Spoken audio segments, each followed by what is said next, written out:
Olá, boa noite. Mensagens trocadas em um grupo de WhatsApp levou 10 advogados para a cadeia. As investigações apontam que os profissionais estariam fazendo a comunicação entre os presos e membros do primeiro comando de Vitória, o PCV. A facção criminosa, que tem ligações com traficantes do Rio de Janeiro, foi responsável por incendiar coletivos aqui na Grande Vitória. Aí, pessoal, bora nos unir. Esse é o grupo dos próximos alvos do MP. E de forma embaralhada, a mensagem é a seguinte: qualquer coisa a gente abre uma boca e vamos vender droga. Essas mensagens foram trocadas dentro do grupo de WhatsApp denominado Advogados Unidos, do qual os 10 presos durante a Operação Tias e um foragido faziam parte. Está no processo movido pelo Ministério Público contra os profissionais. Os dados foram obtidos após a quebra de sigilo telefônico dos envolvidos. A relação dos advogados com os criminosos ultrapassava o vínculo meramente profissional. Essa frase está no processo contra os profissionais que foram presos. A suspeita é de que eles transmitiam recados dos criminosos detidos para os que estão do lado de fora. Agiam como pombos correios na articulação, no funcionamento do tráfico de drogas. Ao todo, 10 foram presos e um continua foragido. Em agosto, a primeira parte da operação cumpriu mandados de busca e apreensão na casa de advogados investigados. Em julho do ano passado, outra operação, a Armistício, também mirou em advogados que se aproveitavam da facilidade de acesso aos presídios para fazerem a comunicação entre detidos e os que estão soltos. Na época, 37 mandados de prisão foram cumpridos. Foi após essa operação que o grupo de WhatsApp Advogados Unidos, citado no início da reportagem, foi criado. Os detidos em 2021 e os de agora teriam envolvimento com o primeiro comando de Vitória, o PCV, facção criminosa responsável pela queima de ônibus e ataque à imprensa no início do mês passado aqui na Grande Vitória. A Ordem dos Advogados do Brasil aqui no estado ainda não se manifestou sobre as prisões. Uma professora foi afastada suspeita de quebrar o braço de um aluno de 2 anos numa creche. O menino teve o braço enfaixado. Primeiro, a mãe recebeu a ligação da professora afirmando que um coleguinha teria caído em cima dele. Mas o conselho tutelar teve acesso às imagens da escola e constatou que foi a professora que pegou a criança pelo braço. Mesmo sentindo dor, o menino foi puxado novamente e o osso trincou. As imagens, que não foram divulgadas, mostram também que não havia motivo para a ação da professora, já que a criança estava quieta.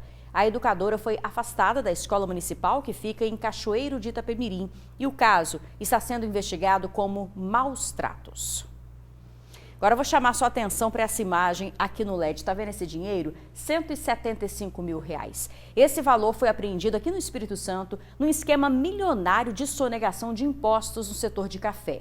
20 mandados de busca e apreensão foram cumpridos e 18 milhões de impostos de reais em impostos federais deixaram de ser recolhidos. A terceira fase da Operação Expresso cumpriu 7 mandados de busca e apreensão aqui no estado.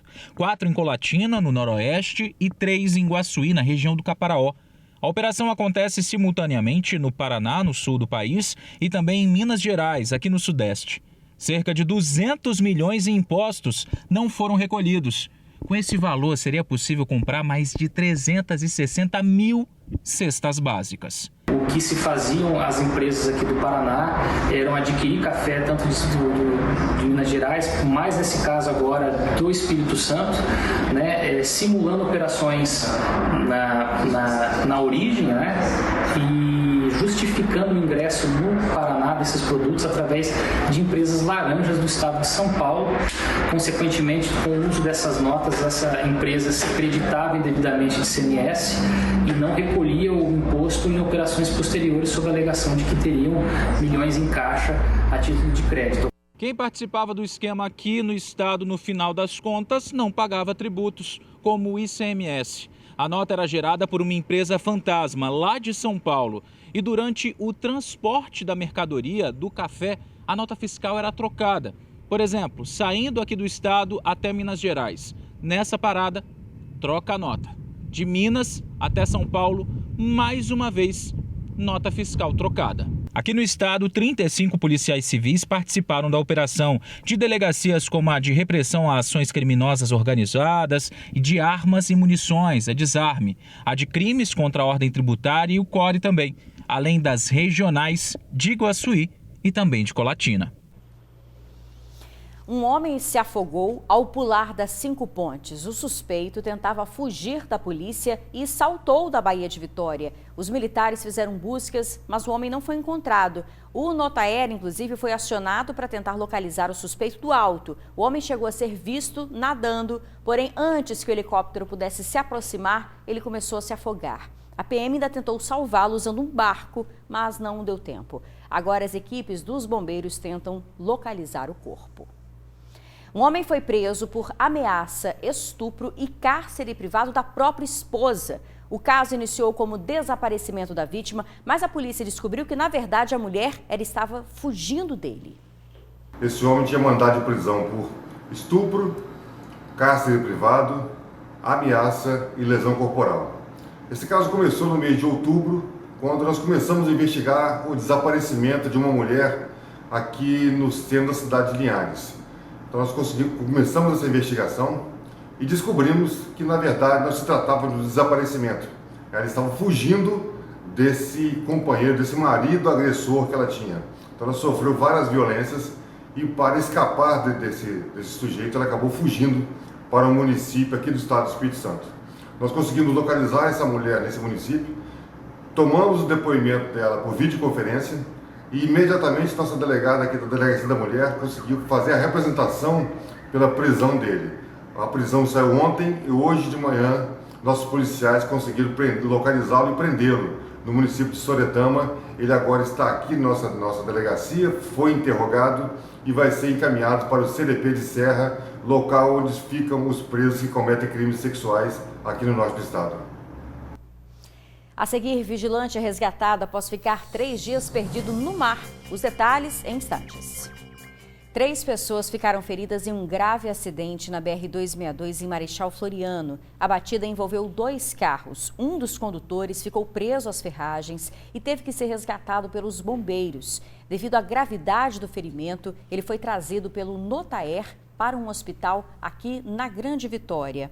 Os outros 2 feridos foram levados para o Hospital Padre Máximo, em Venda Nova do Imigrante. O trânsito já está liberado no local. Susto em Cachoeiro de Itapemirim, no sul do estado. Um carro pegou fogo em frente a um supermercado. A suspeita é de que o veículo teve uma pane elétrica.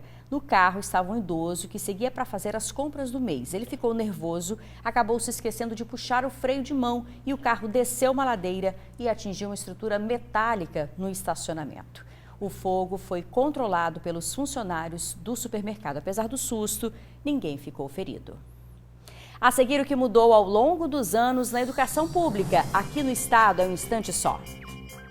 Novembro é o mês em que se comemora o Dia Nacional da Alfabetização. E ensinar a ler e escrever exige dedicação e comprometimento. O Dia do Professor, 15 de outubro, teve como referência a data em que foi criada a primeira lei no Brasil que determinava a abertura de escolas. Isso lá em 1827.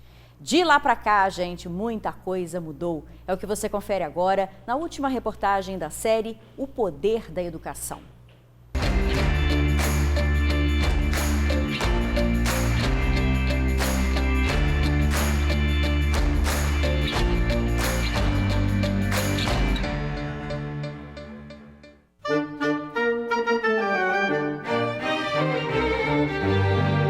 Aula de Meninos de Manuel das Neves Xavier. 79 matriculados. A letra do professor é sofrível, 60 de frequência. O menino lê bem, mas um pouco cortado. Já decoraram toda a gramática e agora começam a regra. O segundo lê hesitando. Gramática, a mesma coisa. Não sabe a divisão, não sabe nada de doutrina. O professor não me parece cuidadoso. A letra dos meninos é sofrível. Palavras que foram escritas pela maior autoridade do país há pouco mais de 150 anos. Este foi o cenário da educação capixaba encontrado pelo imperador Dom Pedro II durante uma visita ao Espírito Santo, isso em 1860. De lá para cá, muita coisa mudou. O ensino médio capixaba teve a terceira nota mais alta do IDEB no país. Em 2020, o estado ficou em primeiro lugar no país, com uma nota de 4,8. A pandemia foi um dos motivos para a queda de posição. Nos tempos do imperador, frequentar uma sala de aula, por exemplo, era privilégio de poucos. A educação era exclusiva para um pequeno grupo de pessoas brancas e com pais ricos. Por isso, a maior parte da população não sabia nem ler e nem escrever. Hoje existem cerca de 2.600 escolas públicas no Espírito Santo, a maioria na rede municipal. A rede estadual conta com 433 unidades de ensino. Ao todo, são pouco mais de 813 mil alunos matriculados. E apesar de toda essa disponibilidade de escolas, muitos jovens ainda estão fora desse espaço de transformação. E os motivos são os mais variados. O ensino médio ele é meio complicado. O aluno entra num serviço, num trabalho, aí não consegue conciliar porque tem que trabalhar num turno, estudar no outro, às vezes tem que ajudar em casa, também acaba engravidando, também sai de licença maternidade. Diversos motivos que acabam desanimando. A pandemia também desanimou muitos alunos. Para se ter uma ideia, o estado tem atualmente cerca de 886 mil pessoas com idades entre 15 e 29 anos. Desse total, a maioria está fora da sala de aula porque tem que trabalhar ou está buscando trabalho. É muito comum o jovem hoje que está no ensino médio ter que trabalhar, diante da situação socioeconômica do país, ter que ajudar no sustento, na complementação da renda familiar. Para isso, ele precisa, muitas vezes, deixar de estudar e isso vai gerar, com certeza, um problema para o futuro. Isso sem falar nos que não trabalham e nem estudam. São quase 168 mil jovens. E o pior, uma parte deles não estuda, não trabalha e também não está em busca de emprego. São aqueles que se encontram na população em idade ativa, acima dos 14 anos. E chegando aí aos 30 anos de idade. Também vai para as áreas de classe média, não está concentrado exclusivamente nas periferias. E aí o jovem, no período produtivo da vida deles, que poderia estar contribuindo para a produção de riqueza no nosso país, ele se encontra aí nessa situação. Isso impacta a produção econômica do nosso país. Mas existe um grupo de jovens que é exemplo pela persistência. São quase 116 mil que se dedicam ao trabalho sem abandonar a sala de aula. Outros 213 mil têm o privilégio de poder se dedicar exclusivamente aos estudos. O Espírito Santo é um estado que tem avançado na implementação de escolas em tempo integral, mas muitas vezes elas têm vagas sobrando, porque o estudante não acaba aderindo a esse modelo porque precisa trabalhar, porque precisa ajudar a família na complementação de renda. Uma medida que tem se mostrado muito importante para manter os estudantes na escola é o pagamento de bolsas atreladas à frequência. Isso é uma coisa que faz com que o estudante, além dele frequentar mais a escola, ele possa ter mais apetite, por exemplo, pelo modelo do tempo integral. Por quê? Porque em vez dele ter que sair para trabalhar numa ocupação informal, entregar uma comida numa bicicleta, o próprio Estado paga para ele estar na escola numa proposta que a gente sabe, o tempo integral ele é mais atrativo, ele consegue dar uma formação mais sólida para os estudantes e mais completa. É bom também quando o aluno ele procura querer ter um desempenho melhor, ele faz os estudos, os reforços, que a própria escola está oferecendo reforço escolar no horário de aula. Isso ajuda e facilita também para o desempenho do aluno aumentar aqui dentro da escola. Se nos tempos do imperador o país não era obrigado a investir em educação, agora não é mais assim. A lei estipula que o Estado deve utilizar na educação 25% de tudo que arrecada. Aqui no Espírito Santo, esse percentual corresponde a pouco mais de 3 bilhões de reais, cerca de R$ 1.300 por ano para cada estudante. Uma educação de qualidade é impossível você pensar nela sem investimento, sem recurso financeiro. Educação. Palavra simples, mas que tem um enorme poder de transformar. E os exemplos são vários. Alguns deles você viu ao longo desse ano aqui na TV Tribuna. Lembra do vendedor de doces que queria se tornar professor? Na nossa aula de hoje nós iremos aprender a respeito do movimento de moderação.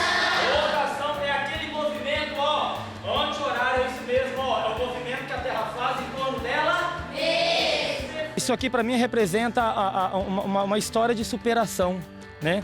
Uma história de superação por tudo que a gente passou, eu e minha esposa, com toda aquela dificuldade, vontade de desistir da faculdade, pela situação financeira, a esposa engravidou no meio tempo e os anjos aparecem na vida da gente. Tem ainda o Darlivan, por exemplo, voltou para a sala de aula aos 53 anos e hoje é formado em Direito. Estudar é uma realização de um sonho, é como um farol que brilha no escuro.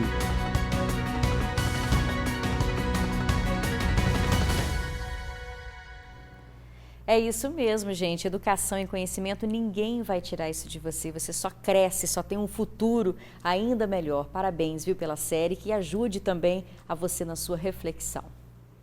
Agora a gente fala de um vigilante que foi resgatado a 9 quilômetros no litoral de Guarapari. Ele ficou 3 dias à deriva no mar.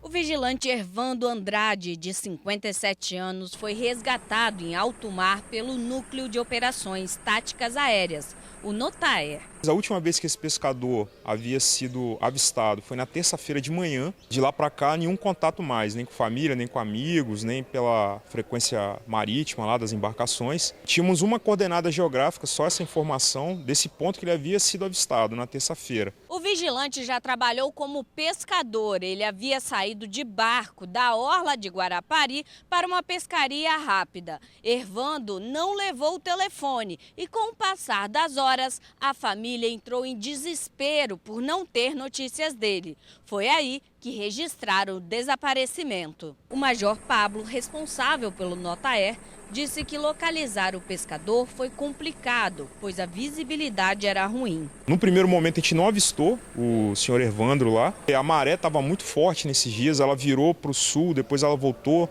novamente a correnteza para o norte. E só depois de alguns segundos ali sobrevoando a embarcação que ele apareceu. Ele estava deitado lá no convés. O barco do vigilante foi encontrado a 9 quilômetros de Guarapari. A vítima estava desidratada e sem se alimentar, por isso precisou de atendimento médico. A primeira coisa que ele falou foi: eu tô com fome, eu tô há 4 dias sem comida e sem bebida, eu pensei que eu ia morrer. A saúde dele estava muito boa, ele aparentava estar realmente desidratado, mas o socorro foi no momento certo e ele foi levado em paz e segurança. Ervando passou o dia do aniversário perdido no mar. Para a família, o reencontro com Ervando foi um alívio. É muito gratificante para nós poder participar desse socorro. Que bom que ele foi resgatado com vida e está bem agora a se recuperar, né? O Fêrin 2 fica por aqui. Muito obrigada pela sua audiência, pela sua companhia. Uma boa noite, um ótimo fim de semana. Até segunda.